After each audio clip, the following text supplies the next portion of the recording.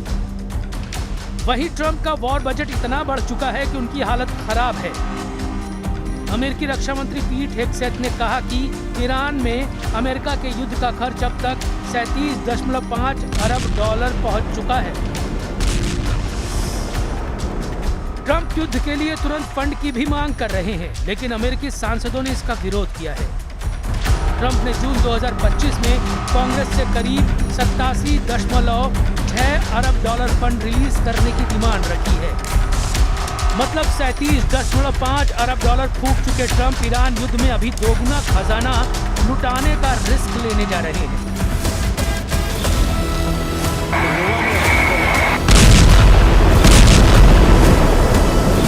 America में ज्यादातर senator Trump के वॉर बजट बढ़ाने पर भड़के हुए हैं, जबकि अमेरिकी रक्षा मंत्री दावा कर रहे हैं कि यही सही समय है जब अमेरिकी सेनाओं को ज्यादा से ज्यादा बम दिए जाएं।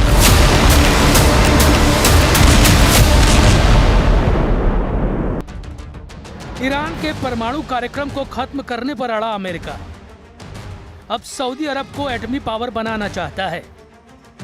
ट्रंप ने सऊदी अरब के साथ परमाणु समझौते को औपचारिक रूप से मंजूरी दे दी है।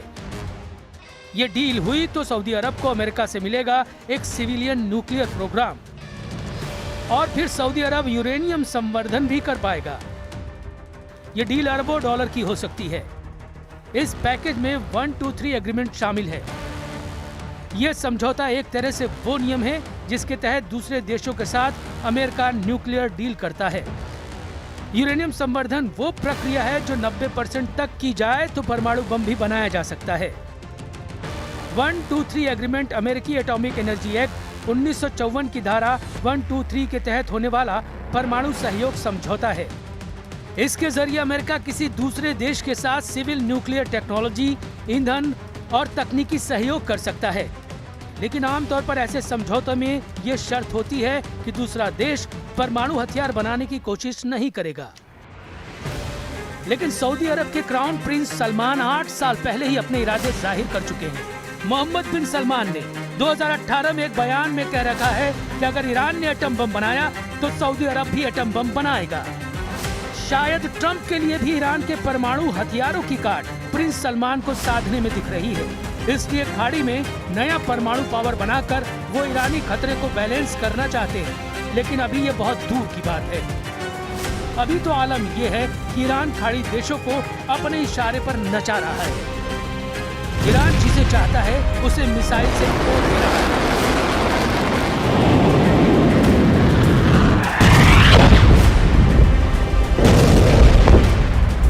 सऊदी अरब एटमी पावर बनने का पहला कदम उठाता भी है तो ईरान उसे बख्शने वाला नहीं। दोनों मुल्कों की पुश्तैनी दुश्मनी का ये राउंड सबसे खौफनाक होगा, क्योंकि ईरान के पास युद्ध में एक तरफा बढ़त है तो सऊदी अरब के पास ट्रंप का फुल बैकअप, यानी अरब वर्ल्ड का युद्ध भी जबरदस्त और विनाशकारी साबित हो सकता है।